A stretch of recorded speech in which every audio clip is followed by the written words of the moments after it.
Graines de Curieuse, le podcast qui dévoile une facette de la vie d'une femme. Je m'appelle Isabelle Weber, je suis journaliste et vis à Bienne en Suisse depuis plus de 20 ans. J'aime les histoires et je suis curieuse de l'autre. Mon envie, vous faire découvrir l'une des faces cachées des habitantes de ma région. Celles qu'on croise sans pour autant deviner le trésor qu'elles recèlent. Peut-être un voyage, une réussite, une épreuve, une expérience. Allons savoir. Ce podcast paraît tous les vendredis sur le site dédié grainesdecurieuse.ch avec le chiffre 2 entre les deux mots. Abonnez-vous sur Apple Podcast ou sur les applications d'Android et suivez son actu sur la page Facebook Graines de Curieuse.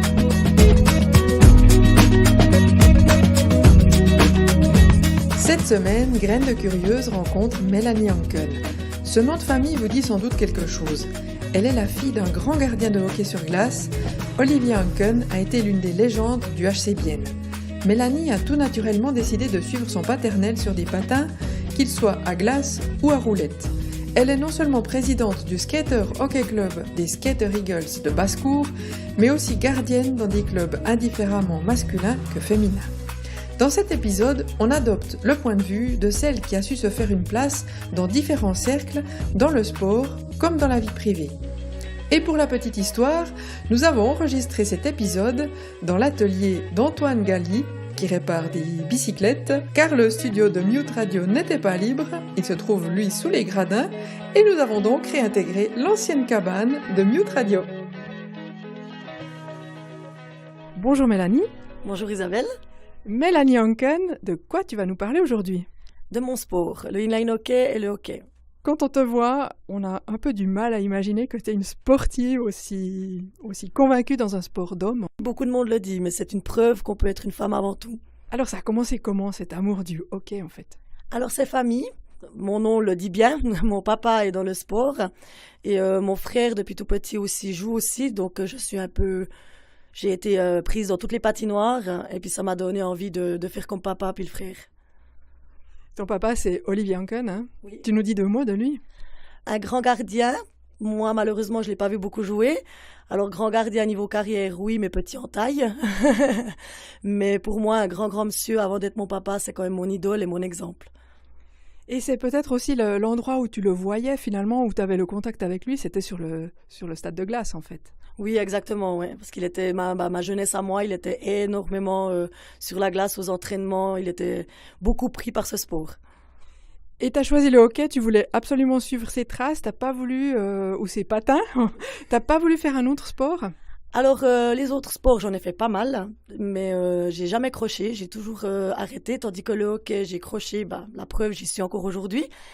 Et puis, ouais, c'est vrai que c'est vraiment quelque chose de famille. C'est, je pense, on peut dire une belle passion, quoi. Tu te souviens de la première fois que tu as chaussé des patins ? Alors, la toute première, non. Mais il paraît que c'est même pas avec mon papa, c'était avec ma maman. Mais je m'en souviens pas. Et la première fois que tu as joué au hockey ? Alors oui, ça, je m'en souviens. Mais mon premier entraînement, c'était pas au hockey, c'était au inline hockey avec Bienne Sellanders. Tu jouais avec les hommes ou avec les femmes ? Alors, petite avec les hommes, parce que le mouvement junior, il n'y a que les hommes. Et après, depuis l'âge de 14-15 ans, on a les femmes, parce qu'il y a des équipes de femmes actives qui sont de l'âge de 14 ans à juste quand tu veux plus jouer. C'est quoi la différence entre la glace, le terrain ? C'est très différent ? Alors, le truc qui change, c'est surtout les patins. Au skater hockey, on a les roulettes, et puis à la glace, on a les lames. Et puis après, ce qui change, c'est la glisse. Le skater, le bitume, ça glisse pas du tout. Et puis la glace, oui. Et puis la piste, oui, la piste est beaucoup plus petite qu'une patinoire. Puis le puck, hein, c'est une balle.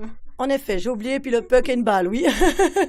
Tu joues au hockey donc avec des femmes et autant avec des hommes. Et tu peux différencier comment ça se passe entre les hommes et les femmes ? J'imagine que c'est très différent, non ? Alors, au hockey, je joue qu'avec des femmes sur la glace. Et au inline hockey, j'ai la chance depuis 4 ans maintenant de jouer avec une équipe d'hommes aussi en 2e ligue. Alors oui, c'est très différent. La vitesse, les shoots, il y a tout qui est différent, mais c'est ce que j'aime. Je veux dire, après, c'est dur de faire la différence tout de suite. Quand on sort d'un match avec les filles, d'aller avec les mecs, faut reprendre un peu le rythme. Mais moi, c'est ce que j'adore. Tu nous cites peut-être le nom de tes équipes ? Alors, à la glace, je joue avec Ajoie et puis Tramelan principalement. Et puis au skater hockey, j'ai joué avec Bienne, mais je suis partie pour Basse-Cour. Et puis l'hiver aussi, le skater hockey, je jouais avec les Trans, qu'on s'est qualifié la semaine passée en demi-finale. Puis là, c'est une équipe homme. Et comment ça se passe avec l'équipement? T'as le même équipement que les hommes ou t'as des autres protections? Comment c'est? Alors non, il y a juste la coquille qui change un peu, mais sinon c'est totalement les mêmes équipements que chez les hommes. Et quand tu joues avec des hommes, est-ce que tu remarques s'ils sont moins brusques avec toi qu'avec d'autres hommes? Est-ce qu'il y a quand même une différence de comportement? Alors mon équipe, oui, je le vois tout de suite quand ils shootent sur moi ou quand ils shootent sur l'autre gardien, mais au championnat d'été, pas vraiment, mais le championnat d'hiver, oui, ils font un peu plus attention. Après, mon équipe sont beaucoup plus protecteurs que si c'était un mec au but, mais l'équipe adverse, non. Alors ils y vont, ils ont un peu plus de rage de jouer contre une fille parce que tu te dis c'est une fille au but, t'as envie de gagner, donc voilà. Mais non, ça se passe pas toujours comme ça. Alors oui, justement, et ça il faut préciser parce qu'on l'a encore pas dit. Donc t'es gardienne, hein. C'est quand même la place la plus difficile, on va dire, une des places les plus difficiles au hockey, hein, on peut dire ça. Est-ce que tu t'es déjà repris des blessures graves à cette place-là? Alors oui, il faut avoir un sacré caractère pour jouer au but, hein, parce qu'on est quand même le dernier rempart de l'équipe. Après des blessures graves, alors je touche du bois, mais j'en ai pas encore eu. J'ai eu une fois la cheville, mais j'étais encore joueuse, parce que ça fait que 6 ans que je suis 7 ans cette année que je suis au but. Avant j'étais joueuse.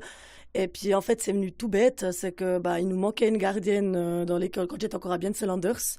Et puis bien sûr le coach, avec le nom de famille que j'ai, il m'a regardé et puis il m'a dit ouais, tu veux pas nous dépanner?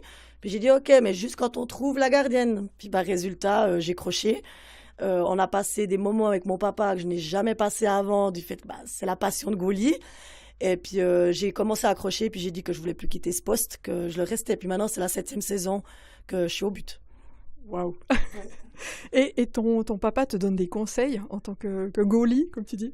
Alors, quand je jouais à Bienne, un peu moins, parce qu'il n'avait pas beaucoup de temps avec le boulot et tout, mais quand j'avais des soucis, je pouvais toujours compter dessus, ça, il n'y a pas de souci.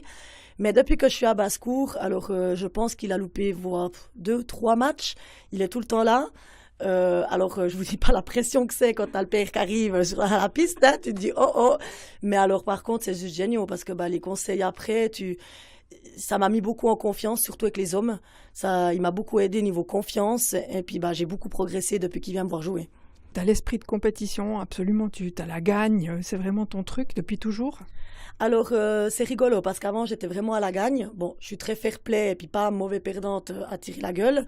Mais j'étais vraiment à la gagne. Tandis qu'au jour d'aujourd'hui, alors je suis plutôt prendre du plaisir avec les filles. Parce que c'est tout autre chose, et à la gagne avec les hommes. C'est vraiment, c'est différent maintenant. Est-ce que c'est parce que toi, t'as changé, tu t'es mieux définie entre les hommes et les femmes? T'as dû aussi trouver ta place, j'imagine. C'était pas facile pour toi? Ah non, alors avec les hommes, c'est jamais facile. Surtout en plus déjà d'être une nana, et en plus d'être gardienne. C'est pas évident de faire sa place en tant que gardienne dans une équipe d'hommes. Jusqu'à maintenant, c'est toujours bien allé. Je touche aussi du bois. Avec Basse-Cour, ils m'ont super bien accueilli. Glétrans, la même chose. J'ai vraiment beaucoup de plaisir. Ouais. C'est vrai que ça fait beaucoup aussi, justement. Et c'est drôle parce que donc t'exerces un sport d'homme, mais vraiment typiquement d'homme où il faut être costaud et tout.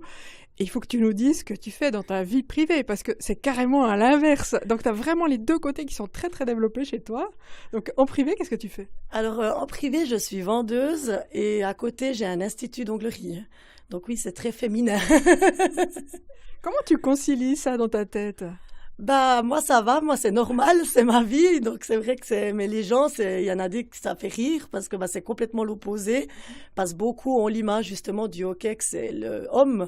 Bon, au jour d'aujourd'hui, on a de la chance parce on est de plus en plus de nanas à jouer au skater hockey ou au hockey sur glace, donc c'est un peu plus facile qu'avant. Mais c'est vrai que quand j'arrive à un match d'hockey avec les hommes et puis que j'arrive maquillée avec mes longs ongles, ils en rigolent un peu, mais voilà, ils s'y font. Oui, donc t'es le stéréotype de la nana, voilà. Et tout à coup, tu attaques comme un homme, ça doit aussi surprendre.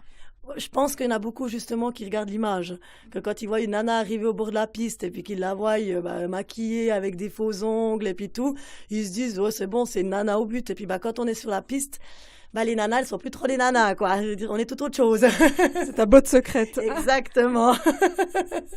Et autre chose pour ta popularité, toi tu as eu besoin à un moment donné de te montrer. De montrer qui tu étais, de montrer ton visage.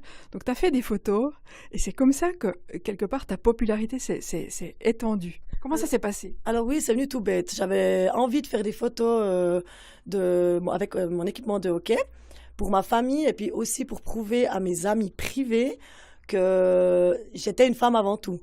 Parce que c'est vrai qu'en étant jeune, c'était plus difficile qu'au jour d'aujourd'hui. Maintenant, le hockey féminin est quand même plus développé. Et puis, c'est rigolo parce que ces photos ont pris beaucoup plus d'ampleur. Parce que, on m'a demandé des interviews à droite à gauche du fait que, justement, je prouvais qu'on pouvait faire un sport homme, en parenthèse, parce que pour moi, c'est plus un sport homme, mais un sport homme en étant féminine. Donc, ça a pris beaucoup plus d'ampleur que je pensais. Parce que moi, c'était vraiment des photos privées. Et puis, ça m'a demandé un peu d'aller à droite à gauche, expliquer et puis un peu défendre, façon de parler, le projet.